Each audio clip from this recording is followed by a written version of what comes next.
We're going to call to order the July 16th, 2025 regular meeting of the Local Agency Formation Commission at 2:30 p.m. We are meeting in Manzanita Hall and on Zoom for the public. At this point, the clerk will explain how both written and spoken public comments can be made by attendees of the meeting.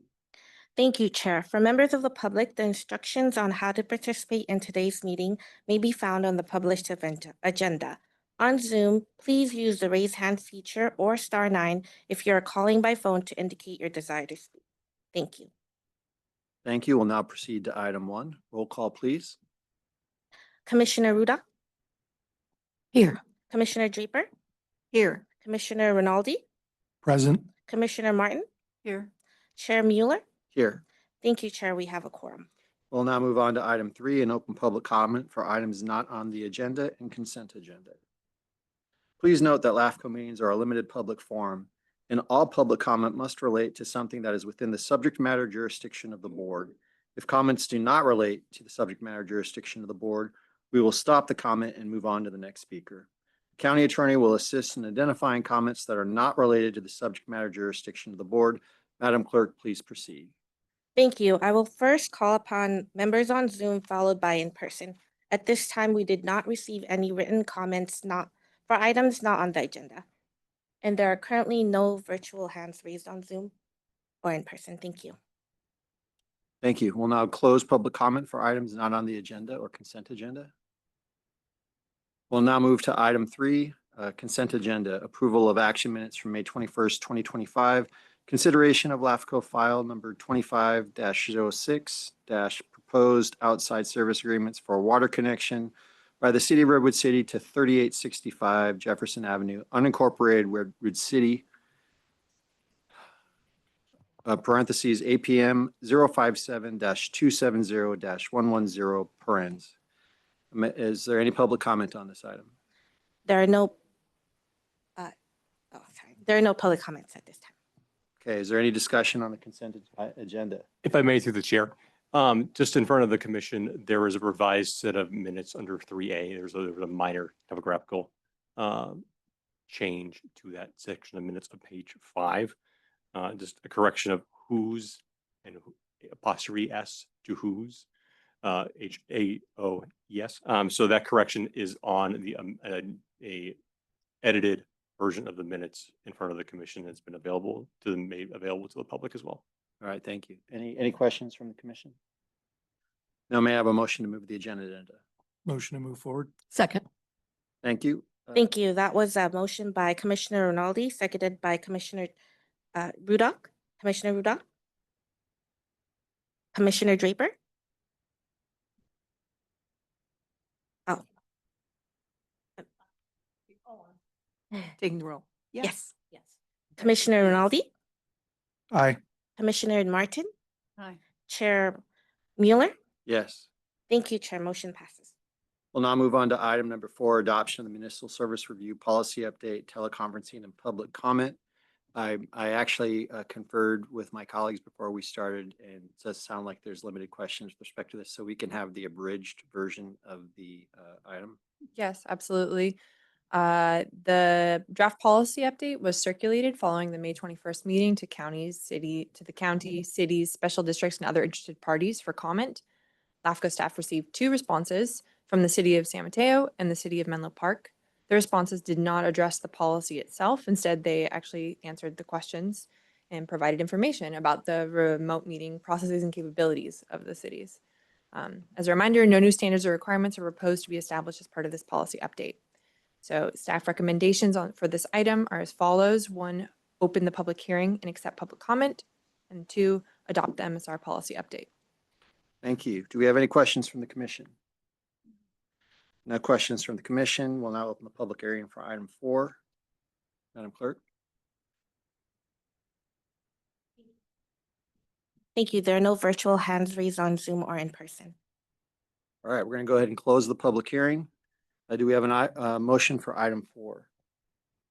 Move approval. Second. Thank you. That was a motion by Commissioner Ruda, seconded by Commissioner Draper. Commissioner Ruda? Yes. Commissioner Draper? Yes. Commissioner Rinaldi? Aye. Commissioner Martin? Aye. Chair Mueller? Yes. Thank you, Chair. Motion carries. Okay, we'll now move on to item 5, a reappointment of an alternative public member. Mr. Bartoli. Yes, actually, Oh. in March 2025, Jim O'Neill, the alternate public member resigned from his position. The term of office for this position ends May 2026, or it ended. On May 9th, staff distributed and posted a notice of the vacancy with applications due by June 30th. Notices were distributed by mail to cities, special districts, and the county. In addition, the announcement was posted on social media, reaching San Mateo County residents. On May 21st, Chair Mueller and Commissioners Martin and Reynaldi were appointed to serve on the Public Member Recruitment Committee to interview applicants for the alternate public member position.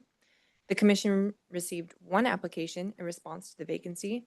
After conducting an interview and reviewing the application, the committee recommends Colleen Yu for the alternate public member position based on her experience with San Mateo County Civil Grand Jury, her membership on school boards and commissions in San Mateo County, and her familiarity with local government in the county. Government Code Sections 56325D requires an affirmative vote from the majority of the commission to appoint a public member, including an affirmative vote from at least one each of the county, city, and special district members. Staff recommendation for this item is as follows. By motion, make an appointment to the LAFCo alternate public member position for the term ending in May 2026. Thank you. Do we have any questions from the commission?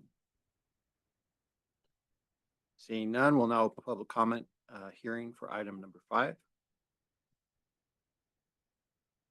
There are no virtual hands raised on Zoom or in person. Thank you. We'll now close public comment. Do we have a motion for item number 5? I'll move. Second. Thank you. That was a motion by Commissioner Martin, seconded by Commissioner Rinaldi. Commissioner Ruda, Yes. Commissioner Draper, Yes. Commissioner Rinaldi, Aye. Commissioner Martin, Yes. Chair Mueller. Yes. Thank you, Chair. Motion passes.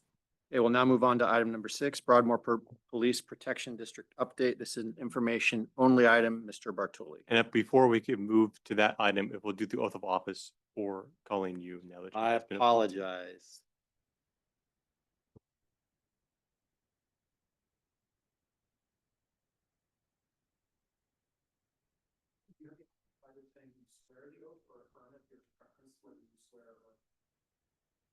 Affirm.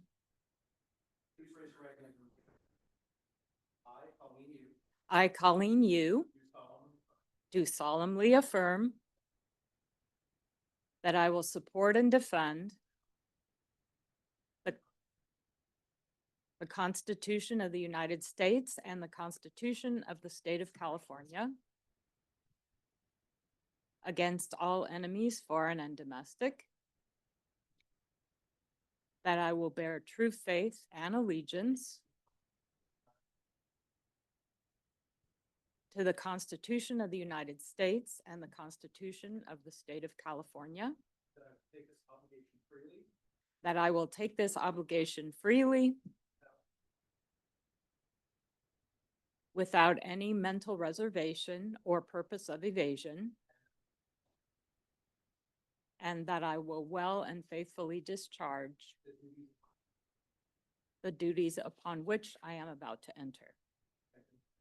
Thank you. Thank you and welcome. And now we'll move on to item number 6, the Broadmoor Police Protection District update. Information only. Mr. Bartoli, there are questions on this, so please provide us the Yes. full report.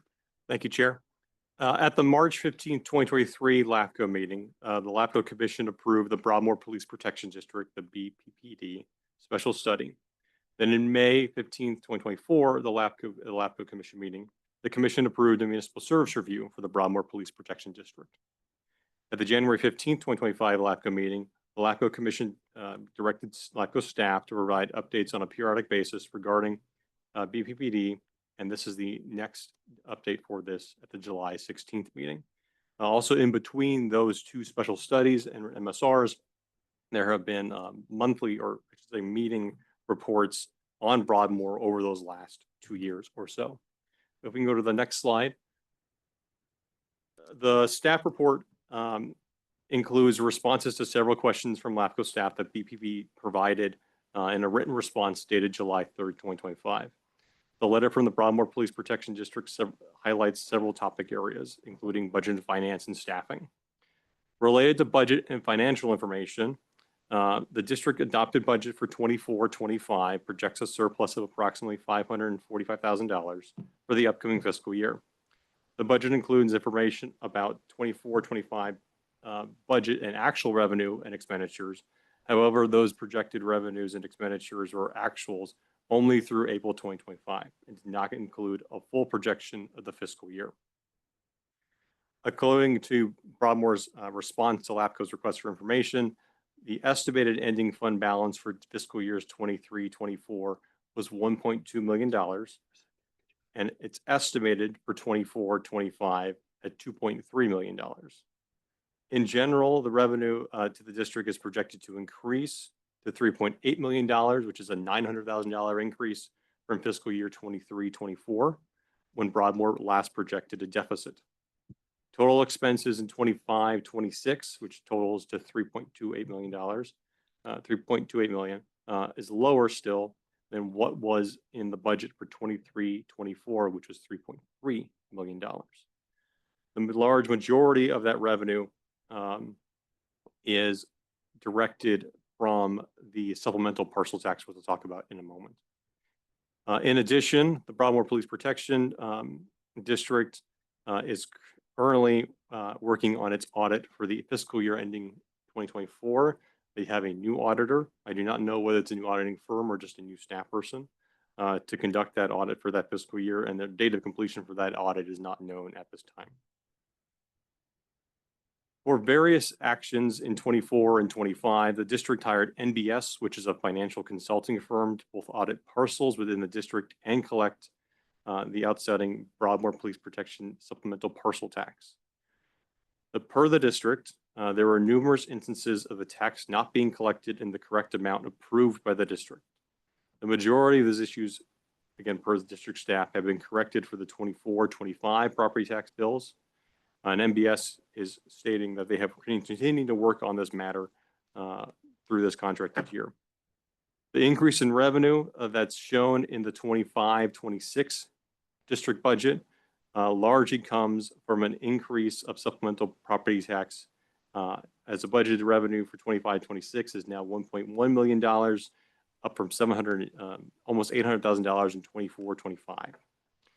While the Broadmoor Police Commission also has the option of increasing the rate of supplemental tax on an annual basis and by resolution, the commission voted to retain the same tax level for 25-26 as was adopted in 24-25. Also, the district is projecting ERAF funds in its budget of about $550,000 for fiscal years 25-26. Related to staffing, in the previous special study that LAFCo adopted along with the municipal service review, there was a recommendation that the district explore hiring financial staff. In May 2025, the Broadmoor Police Protection District entered into a contract with Stephen Chang as the district chief financial officer. Mr. Chang previously was the contracted independent auditor for Broadmoor Police Protection District. In LAFCo's review of the adopted budget for 25-26, there does not appear to be allocated funds for this contract, and LAFCo recommends including the cost of the contract with the district chief financial officer in future budgets. Broadmoor Police Protection District has also stated they have re-established their reserve officer units, and they are now back at full staffing levels related to full-time police officers. Since the publication of this item for the staff report last week, LAFCO staff has received 2 public comment letters. The first from Andrea Hall, dated July 15th. In that letter, Ms. Hall expresses her concerns regarding the lack of accountability for the years of fiscal mismanagement and the lack of a plan to address such issues going forward. Other issues highlighted in the letter include concerns regarding access to financial information for both the public and to the Broadmoor Police Protection District Commission, and continued concerns regarding the lack of transparency, including not having the option of teleconferencing or streaming of public meetings. In a letter also dated July 15th, LAFCo received a comment letter from Sandy Arnott, who is the San Mateo County Tax Collector's Office. And that was in response to the letter that the Broadmoor Police Protection District provided to LAFCo. In the letter from July 3rd from the Broadmoor Police Protection District, that letter asserts that the tax collector's office miscoded documents in relationship to Broadmoor's Police Protection District's ad valorem or supplemental property tax, and that the tax collector has not been forthcoming with responses to BPD's consultant request or the district's request related to documents. Ms. Arnott states that the tax collector's office has not received any requests for documents from the Broadmoor Police Protection District or its consultants, and they have not been contacted by Broadmoor Police Protection District regarding any miscoded documents. The letter goes on to state that the tax collector's office does not address issues related to coding and only works in the areas of billing and collecting property tax revenues. That is LAFCo's report as it is, and I'm happy to answer any questions about this particular update or any questions related to previous studies that the LAFCo Commission has adopted. Thank you, Mr. Bartoli. Commissioner Draper. I just have a comment on the materials, one of the pieces of the materials that were sent to us as supplementals. And in it was a report from the chief dated April 30th.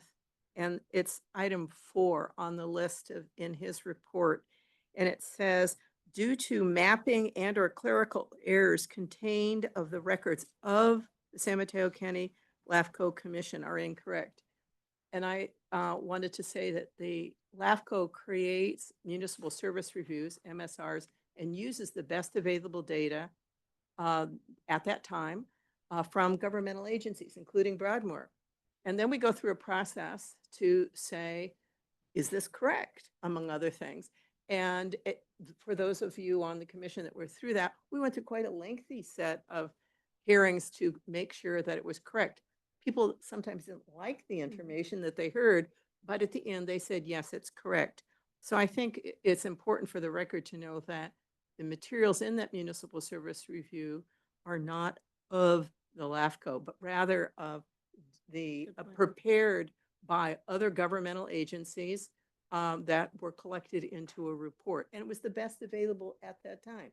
Now I understand that they're going through a review or will go through a review, healthy to look at where, to clarify all the different types of taxing or voting entities. Many governmental entities do. But the next sentence, so maybe it will change, and the next time we do an MSR, there'll be different best available information. The second sentence in 4 says, these errors, which you'd think that it was the LAFCO errors, that LAFCO has contributed to the loss of revenue to the district. Again, LAFCO took no action. It has no action.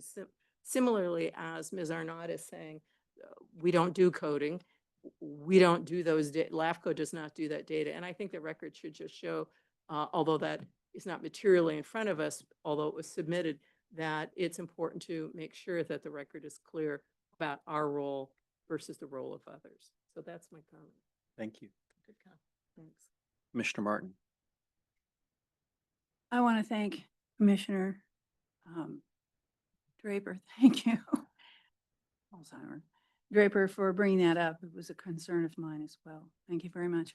I have a concern on why the increase that was available to the district was not, that they did not avail themselves of it.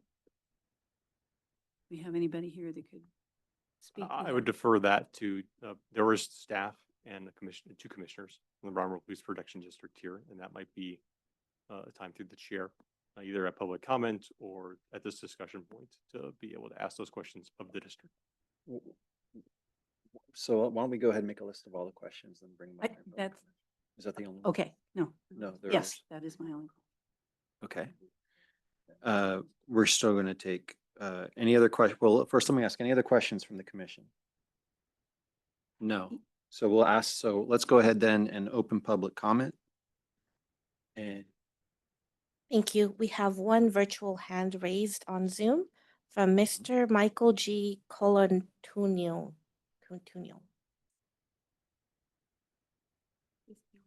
I'm happy to speak now if that's the will of the Yes, chair. please But go ahead. it's public comment. So yes. yeah, I'm happy to speak now if that's the will of the chair, but I note that one of our commissioners is present and it might be appropriate for him to speak first and for me to bat cleanup if that's acceptable. That's fine. Why don't we go ahead and bring up if there's representatives of the district in the room who'd like to speak now?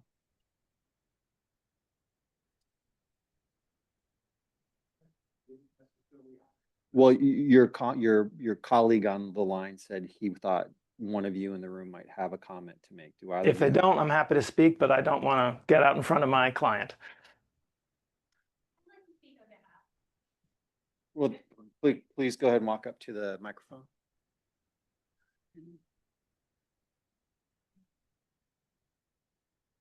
Hello. I think everyone here knows me. I'm Andrea Hall.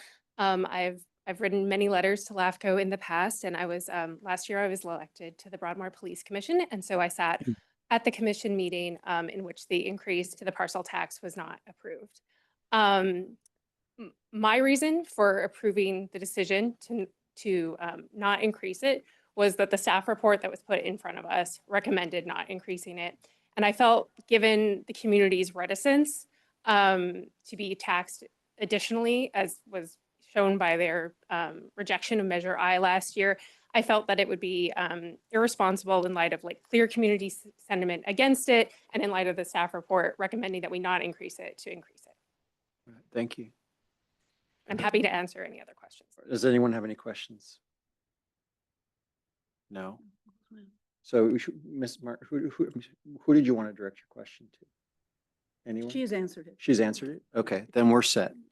Thank you so much. Thank you. Is there anyone else in the room who has public comment? I will. I didn't know the part, but Johnny Gare, Chair, the Broadmoor Police Protection District Commission. And I think it's always nice to have a presence so that you can put a face to the name. The question was specifically regarding the taxes. As a taxpayer, not opposed to a break. Seems like we've made some strides in increasing revenue. It's not something that has to occur, I don't believe, annually. So I am not opposed to revisiting, on a yearly basis. But again, why not give folks a little bit of a break and try to foster a little bit of goodwill and maintain what we have in the hopes of building going forward. All right, thank you. All right. Thank you very much. Are there any other public comments in the room? Okay, we'll move back to public comment online. Mr. thank- Cullen, yeah, please go ahead. Okay, thank you, Mr. Chair. Thank you, Madam Clerk. My name is Michael Colantuno. I am outside counsel to the district. I just wanted to respond very briefly to the last minute letters that you received. First, we owe an apology to the tax collector. She's quite correct that the dialogue that we're having with the assessor's office is not with her office. Special taxes, like assessments, are hard to administer because they're not the usual property tax. There's going to be a formula specific to the district. Parcels come and go, they get developed, they get divided, etc. And if you don't manage the process, you end up with data errors. And this district has not in the past managed this district with professional assistance. Now that we have that assistance, we are doing a better job, and with cooperation from county offices, the revenues are increasing. So we're grateful for that. And in this context, Commissioner Draper's comments are well taken. We all work with the data available to us, and when we work together, we can make it better. I would like to respond quickly to some of the concerns that Commissioner Hall raised in her letter. Yes, we do have personal litigation. I think probably all of your agencies do too. Yes, we have insurance coverage for that via a risk pool. The insurance pool has some concerns about Commissioner Hall's public comments about the case, and has raised concerns about whether we're fulfilling our duty to cooperate with them. And we continue to be in dialogue with her and them about it, but we're confident that we can maintain our coverage. We have no current issues with PERS. I'm not quite sure what the concern there is. Maybe it's about our unfunded liability, but our unfunded liability is not meaningfully different than others. I think we're making good progress on our fiscal problems by managing the resources we have. And she's made reference to some friction within our board. And yes, that does exist, and we're managing it as best we can. If you've got concerns about any of those particular issues, we'll be happy to address them. So we thank you for your continued dialogue with us, and we look forward to continuing it. With that, I'd be happy to answer any questions. Any Thank you. questions from the board? I just have one comment. I've never heard legal counsel openly speak of a member of their board in this fashion. But that being said, any other public comment online? No other public comments online, but Ms. Hall would like to respond to the chair. Ms. Hall? So never heard a person who purports to represent me and purports to represent the institution speak of someone that way. The insurance concerns are that the insurance is, I mean, I don't know how much I can say because Mr. Colantonio has sent me threatening letters, threatening to sue me, threatening to bring me before the grand jury. So I don't even feel at liberty to respond to his accusations, quite frankly. And his behavior is just outrageous. But I will have you know that the insurance concerns are well-founded and not based on my behavior. This lawsuit and the insurance is for a loss that happened 4 years before I assumed my position. And I'm just frankly disgusted by the continued misrepresentations of the Broadmoor Police and of its legal counsel. I really, I'm a licensed attorney, and I just think it really falls below all ethical duties that lawyers owe to their clients and owe to the public and owe to the courts. Thank you very much. Are there any other comments or questions from the board? I'm sorry, Mr. Chen Corrali. Thank you. And thanks, Mike, for bringing up the fact that there's friction on the board, because I've attended a couple of board meetings and I have noticed that. And I think that the letters that we received today or yesterday from our tax collector and treasurer, who I have a lot of respect for, Sandy Arnott, is a little, it bothers me a little just because some of the things that she said, I mean, I believe her in that they don't jive with what Paul Davis said in his email to Rob Bartoli, our LAFCo executive officer.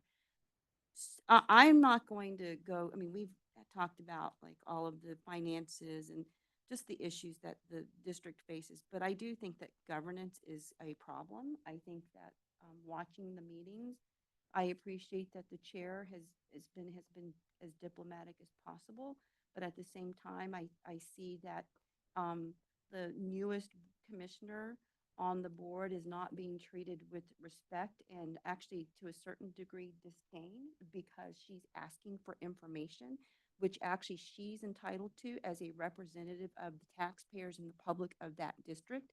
So I hope that whatever friction is there, that improves, because every piece of information that's public should be made publicly available. And I'm not sure that's what's happening. Okay, any other comments from the board? I want to go ahead and make sure that my comment isn't misconstrued. I didn't mean derogatory. I just have never seen that happen before in one of these meetings. So it's an unusual occurrence. That being said, do we have a motion to accept the item for item number 6? I'll move. Second. Excuse me. Yes. I thought this was an information. I believe we're just accepting the information and moving on. So we have a motion to accept it in a second. We can go ahead and roll call vote. Thank you. That was a motion by Vice Chair Chen Corrali, seconded by Commissioner Rudock. Commissioner Rudock? Aye. Commissioner Draper? Yes. Commissioner Rinaldi? Aye. Commissioner Martin? Aye. Vice Chair Chen Corrali? Aye. Chair Mueller? Yes. Thank you, Chair. Motion passes. We'll now move on to item number 7, Cal LAFCO 2025 Annual Conference. It's an information-only item.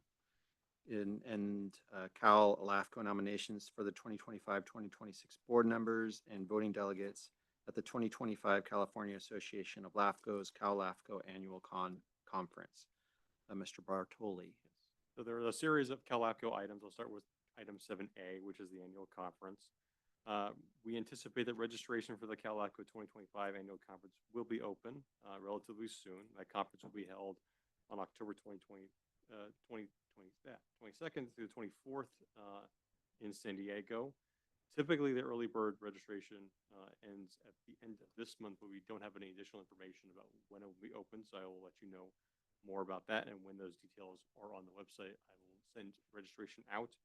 If you are interested in attending, the 2025-2026 budget allows for 7 commissioners and staff to attend the LAFCo conference.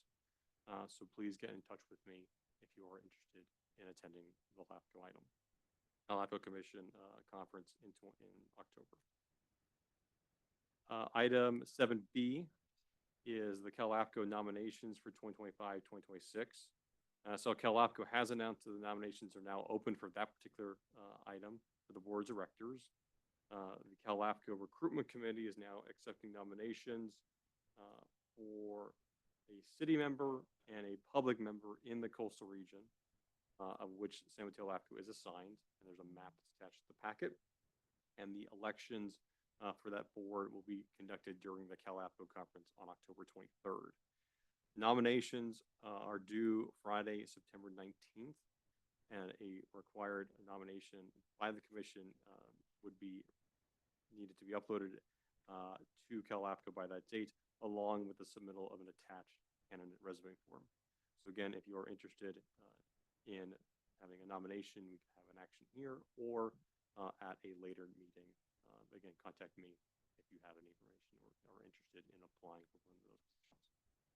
Mr. Bertoli, I want to make sure there's no action items this issue. Not unless there is a nomination proposed at this time. Okay, are there any questions from the commission? Does anyone want to make a nomination at this time? Okay, we'll go ahead and open public comment. Thank you. There are no virtual hands raised on Zoom or in person. We're going to go ahead and close public comment, and there are no motions on this item at this time, so we're going to go ahead and move on to the next item. Yes, so the last item for LAFCO will be item 7C, and that'd be the voting delegates for the 2025 LAFCO Annual Conference. As I had mentioned, as part of the conference, elections will be held for the LAFCO board. Each LAFCO is entitled to 1 vote at the board elections. LAFCO bylaws require that a member of LAFCO designate their delegate in writing prior to the annual meeting, and then delegates can either be a commissioner or the executive officer.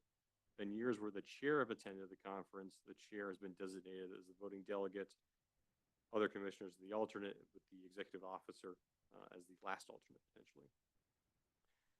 So if there is an action for this one, and by motion to appoint a voting delegate and alternative delegates to the LAFCO conference, and then direct the executive officer to file the required documents when this appointment is complete. So if the chair is intending to. So I haven't decided yet. Okay. I'm happy to go ahead and take it with an alternate backup. If that's fine with me, if that's fine with the rest of the board. Yes. Let me know. Yeah, I will. You'll definitely know.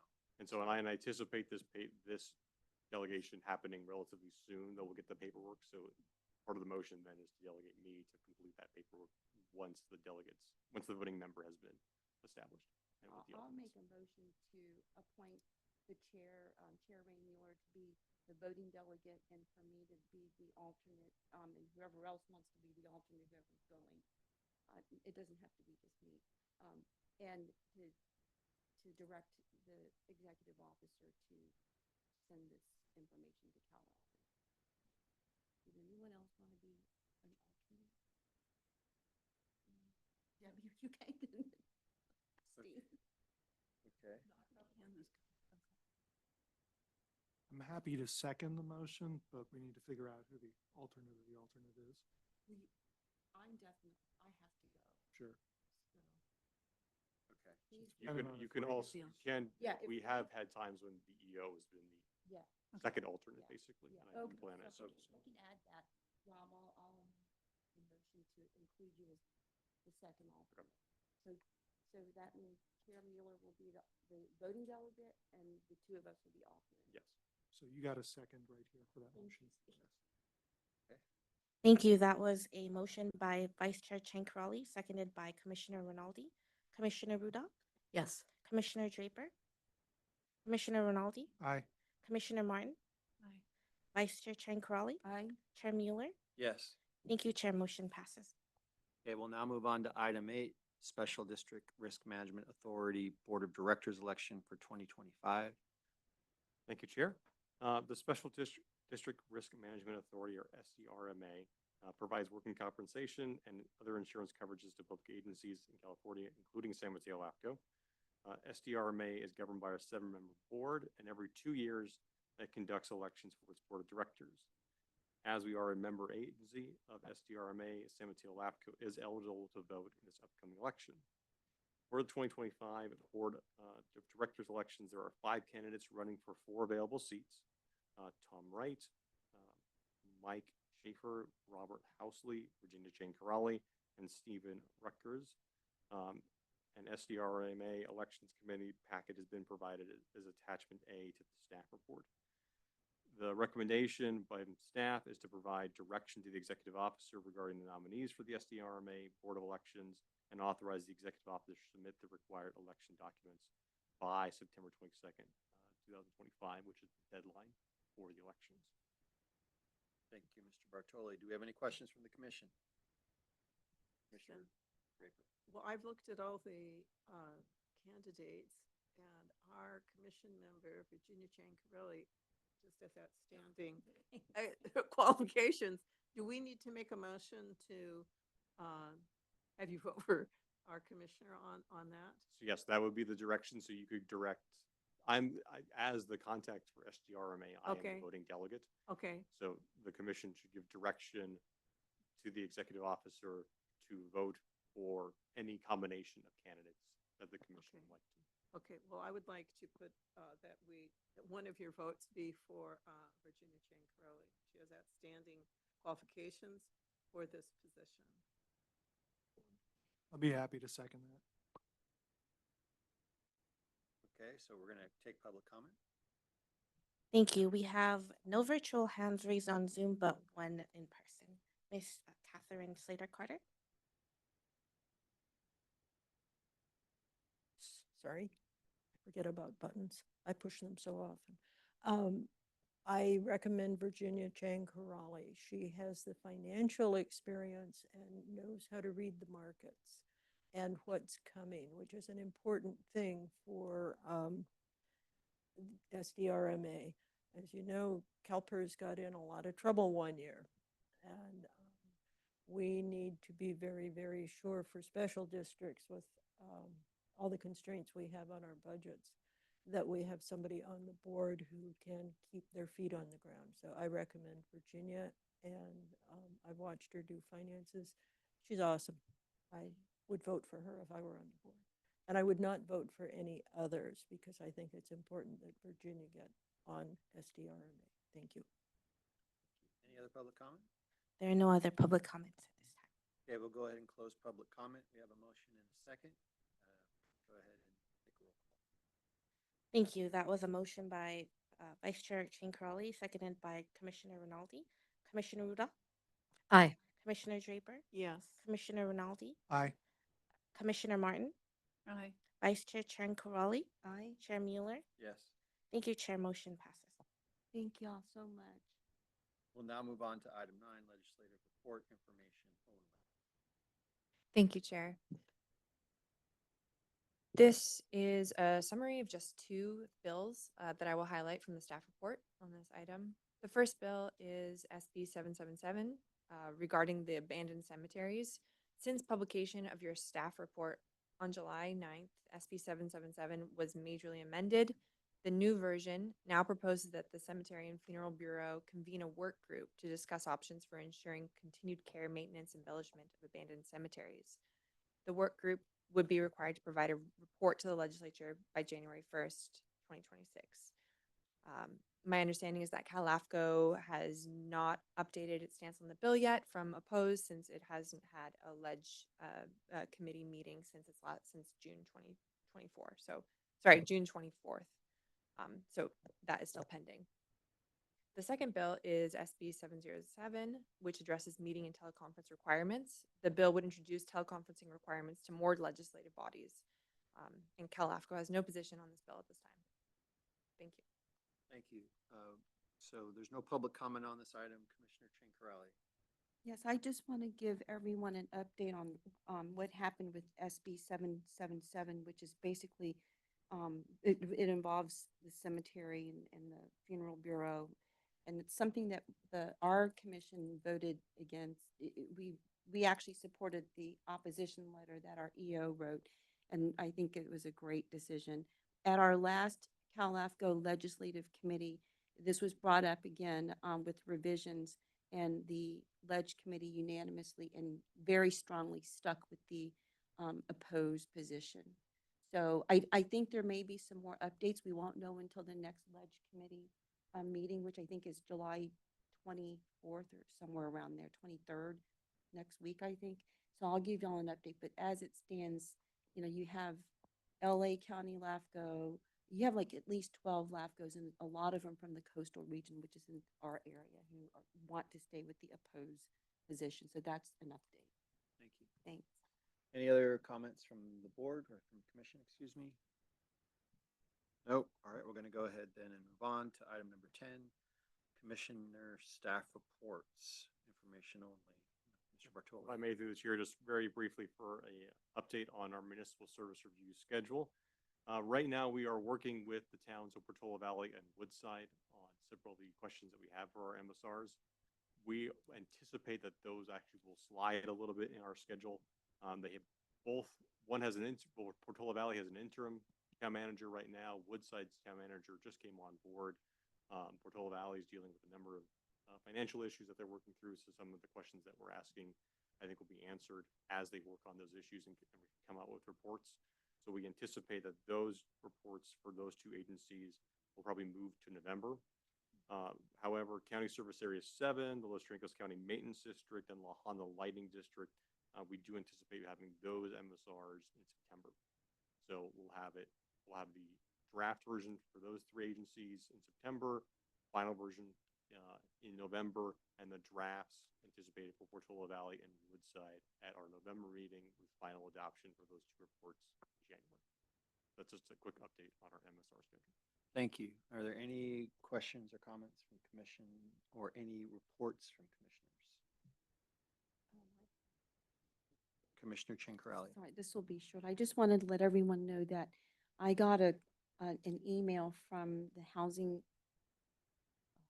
Leadership Council. They wanted to just, I don't know how I got even there. Probably, I don't know how I got pulled into this, but I was asked to kind of give like a LAFCO overview. They were talking about LAFCO vis-a-vis housing, and so I answered questions, and it was just introductory mainly about what does LAFCO do and what do we look at and what are MSRs. So very basic. So I just wanted to let y'all know, and if you get a call like that, just know that it's already been out there. Thank Okay. you. Any other commissioner reports? Nope. With that, we're adjourned. Thank you. Time is 3:13. Receptions before I